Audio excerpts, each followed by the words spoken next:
Jangan sampai kita desainkan rumah untuk klien, tapi rumah nggak ngerasa kayak gue banget. Kesannya malah beli rumah developer.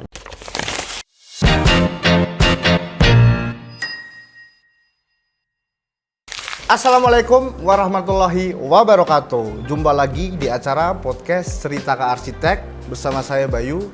Di sini saya berada di salah satu proyek di Jawa Tengah, yang mana proyek ini, rumah impian ini yang kita tunggu-tunggu hasil jadinya, dan tentunya kita nggak sendiri karena kita langsung datangkan arsitek dari Si Bambu Studio. Bersama saya ada Pak Alfiano. Gimana kabarnya Pak Alvin? Alhamdulillah sehat, syukron, alhamdulillah. Pak Bayu sehat juga ya? Alhamdulillah sehat. 2026 semangat? Semangat tanpa henti.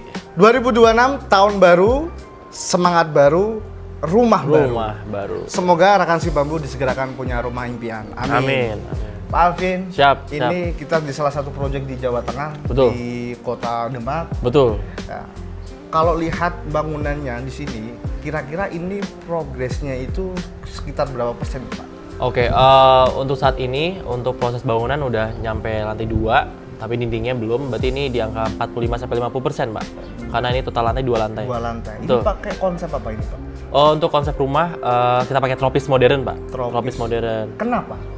Oke, kenapa? Karena ada beberapa request dari klien ya. Tapi kenapa kita rumuskan ke tropis? Karena pertama, dari fasad sendiri, klien pengen sifat rumahnya atau bahasa rumahnya humble, Pak. Humble itu seperti rumah tuh nggak terkesan angkuh, gagah, nggak terkesan nunjukin gitu. Tentunya yang paling tepat untuk menghadirkan rumah humble adalah tropis, karena tropis kan erat kaitannya dengan atap miring, Pak. Betul, atap miring kan kesannya humanis banget. Humanis, responsif juga. Jadi itu kenapa kita pakai tropis. Selain daripada itu, ini juga Pak, kontekstual lahan Pak. Curah hujan tinggi, Demak juga gitu iya, kan. Betul ya. Jadi baiknya air itu jangan ditampung di dak beton, tapi kita alirin ke tanah semua Pak. Cocoknya tropis itu. Tropis Pak, betul. Maintenance-nya gimana Pak? Maintenance-nya kita nanti atap-atap pakai talang Pak. Jadi nanti jatuhnya air tuh nggak langsung ke tanah, tapi dialirin dulu ke pipa-pipa yang ada, sehingga cipratan air bisa dikurangi Pak gitu, dan lebih rapi lah looks-nya. Ya, makanya itu arsitek itu sampai mikirin nanti gimana caranya owner yang punya rumah itu ketika menghuni itu tenang itu di situ ya. Betul. Aspek maintenance kan nggak di atap doang, tapi ada beberapa hal gitu ya. Betul. Tapi yang pasti dari segi fasad dan denah kita buat low maintenance Pak. Low maintenance bisa ditempuh dari material yang durabilitasnya kuat Pak. Kedua juga dari segi layout juga nggak memperibet klien untuk mengurusi, membersihkan dan lain-lain Pak gitu. Jadi setiap contohnya tuh hal di bukaan di lantai 2 itu kita kasih topian di luarnya biar ada akses buat bersihin kaca belakang Pak. Jadi semuanya kita hadirkan space buat maintenance Pak gitu. Oke.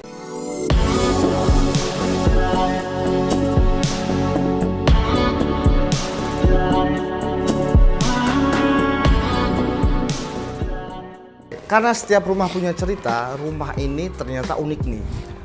Sudah tayang di YouTube Si Bambu, tapi karena kita langsung di lokasi, kita langsung tanyakan ke arsiteknya, Pak Elvin. Siap. Spill dikit.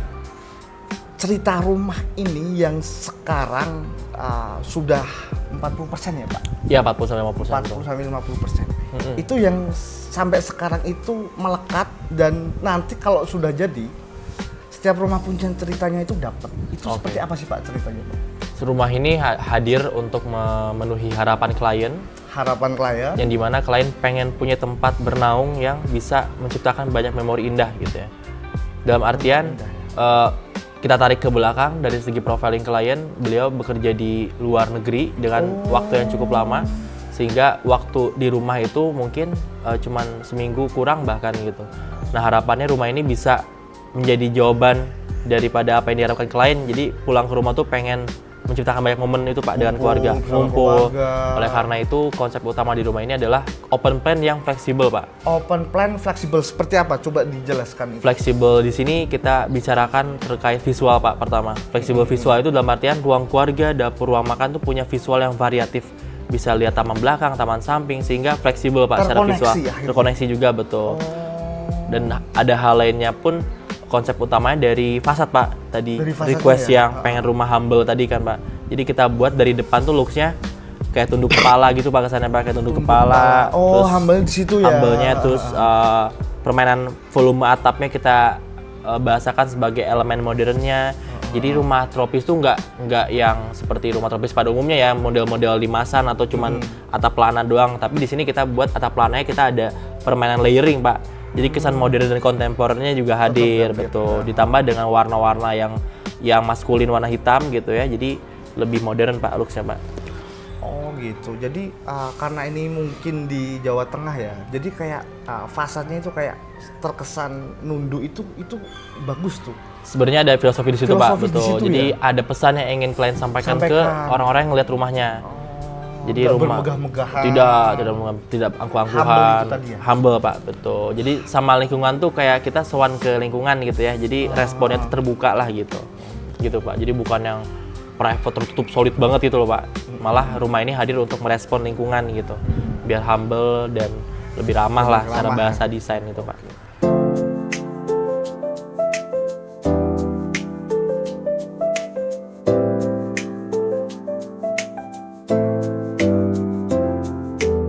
Pak Alvin, kalau di rumah ini, owner ini bangun rumah ini itu rumah keberapa sih? Setahu saya ini nggak rumah yang pertama sih Pak. Yang setahu saya ini nggak rumah pertama. Mungkin bisa kedua, ketiga, keempat ya mungkin. Tapi yang pasti ini bukan rumah pertamanya. Sehingga tentunya klien membawa banyak cerita ya Pak ya, dan pengalaman sebelumnya gitu.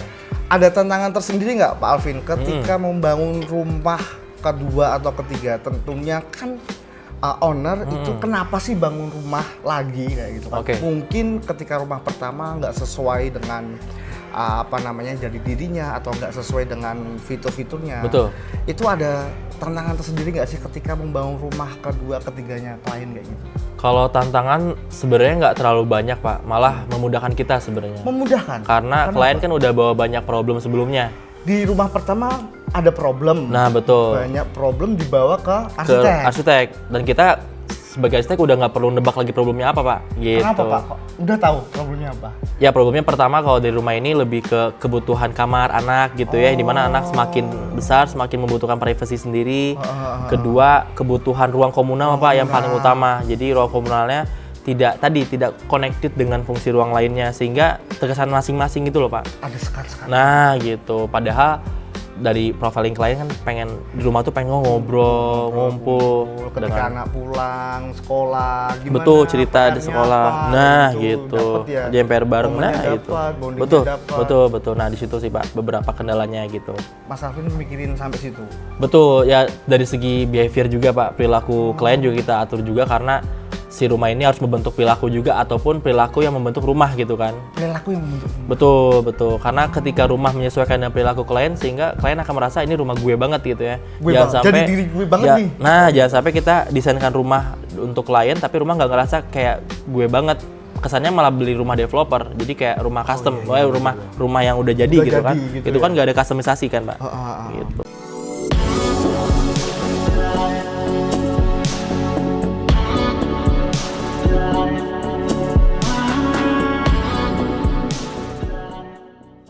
Kalau yang didesain Mas Alvin rata-rata itu klien itu rumah kedua rata-rata itu. Kebanyakan betul. Oh gitu ya. Karena karena klien yang pengen mencari solusi Pak di kita gitu ya. Dan harapan kita bisa menjadi solusi tiap hunian kan Pak gitu. Betul. Biasanya kan ketika rumah pertama itu nggak pakai arsitek, itu banyak banget masalahnya.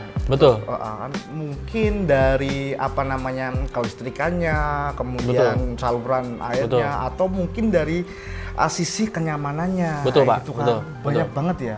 Betul. Akhirnya lari ke arsitek. Iya, pasti kalau di era saat ini kebutuhan arsitek untuk menjadi peran untuk mendesain rumah tuh penting banget Pak. Karena kalau kita bahasa kasarnya Pak ya, kalau pakai arsitek tuh bisa menghemat 20% bahkan dari Menghemat 20%. betul 15-20% lah dari total anggaran biaya gitu. Kenapa bisa menghemat seperti itu? Karena pertama dari aspek struktur kita efisien, on point, nggak overkill, nggak over budget. Kedua dari segi denah, layoutingnya juga efisien, secara gridnya, secara besar kecilnya juga optimal. Jadi optimum lah, bukan lebih, bukan kecil. Jadi optimum kan pas untuk kliennya, nggak berlebih gitu Pak. Yang pasti kan peran arsitek itu untuk memberikan hal yang pas gitu ya buat klien gitu ya. Jangan sampai berlebih, jangan sampai kekurangan gitu. Kalau lebih gitu sih. Jadi angkanya segitu Pak, 15-20. Kan kalau yang nggak pakai arsitek bisa jadi pas udah jadi bangunannya, kok kok ini kayak kecil ya gitu, kok ini kayak iya, betul. udaranya nggak ngalir ya gitu. Nah itu kan dirubah lagi Pak, bongkar lagi, bikin baru lagi. Nah itu Pak yang bikin cost-nya makin numpuk Pak. Akhirnya membengkak di situ ya kalau nggak pakai Betul. arsitek. Karena kebimbangannya makin menjadi Pak. Ketika sudah jadi bangunan Pak, wah makin bimbang lagi tuh. Ini kayaknya, aduh. Apalagi nanti jalan-jalan ke mall, wah ada ini fitur ini nih. Nah. Jalan-jalan ke hotel, wah ini bagus nih, diterapin ke rumah. Nah itu Pak, betul. Berubah lagi. Betul lagi. Pak. Kalau Memang pakai arsitek kan enak, dirancang dari betul. Meskipun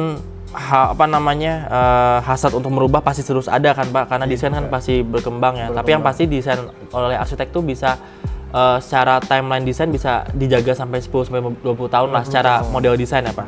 Gitu. Jadi intinya arsitek itu meminimalisir owner itu bengkak ketika bangun rumah. Betul Pak, betul. Efisiensinya di situ. Efisiensinya di Betul. Nah itu sangat-sangat kerasa sih Pak. Itu ketika pakai arsitek tetap dikawal sampai Betul, ada itu cek berkala Pak ya, setiap progres-progres yang sifatnya vital gitu ya, dari pondasi, pembersihan kolom, bahkan dari finishing kita harapannya bisa mengawasi terus Pak. Oke, menarik. Ternyata begitu pentingnya peran arsitek di era sekarang, apalagi sekarang eranya serba canggih semua. Bahkan di rumah sudah pada canggih-canggih ya, CCTV canggih. Betul, ya gorden juga udah otomatis juga bisa Gorden tiba-tiba otomatis. nutup, betul. Itu kan peran arsitek di situ juga dapat. Ya, tapi itu kan perangkat ketiga daripada apa yang kita hadirkan untuk kenyamanan di rumah Pak. Itu kan sebenarnya hardware ya, maksudnya bukan perintilan yang sifatnya dari awal kita desain gitu. Oh iya, betul. Tapi itu juga bisa meningkatkan kenyamanan juga Pak. Gitu.